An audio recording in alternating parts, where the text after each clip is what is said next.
அது நீங்கள் தான் கண்டனம் தெரிவிக்கணும். நீங்கள் பேசாமல் இருக்கீங்க. இல்லை, இது இது இது வந்து தமிழ்நாடு அளவில் இன்றைக்கி பத்திரிகையாளர்கள் ஊடகவியாளர்லாம் இதுக்குள்ளே உங்கள் சங்கம் இருக்குது. பத்திரிகையாளர் நாங்கள்லாம் பத்திரிகையாளர்கள் எவ்வளோ கௌரவம் நடத்துகிறோம். எப்பவும் சரி, ஆளுங்கட்சியாக இருந்தாலும் சரி, எதிர்கட்சியாக இருந்தாலும் சரி, அவர்கள் கடமை செய்வாங்க, நல்லதையும் சொல்லுவாங்க. எல்லா கருத்தும் நமக்கு ஏற்புடைய கருத்தாக இருக்கும்னு நம்ம எதிர்பார்க்க முடியாது. சில வேளை ஏற்புள்ளாத கருத்து இருந்தால் நம்ம அதுக்கு பதில் முறையை சொல்லணுமே தவிர வன்முறை அதுக்கு தீர்வாகாது. தாக்கப்படுவது கண்டிக்கத்தக்கது.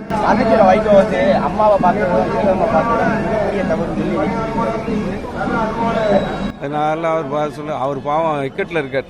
இன்னைக்கு அந்த கட்சியில் பாமக என்ன நடக்கும் அந்த இந்த நிலைமை அவங்களுக்கு வந்திருக்கு. அதனால என்ன பேசணுன்னே தெரியாமல் இருக்கு. ஸ்டாலினை சொன்னார். அவர் ஏன் இல்லை அம்மாவை பார்த்து தவறுனா அவர் கட்சி ஆரம்பிச்சது தவறா? கட்சி யாரை எதிர்த்து ஆரம்பிச்சார்? வாரிசு அரசியலை எதிர்த்து.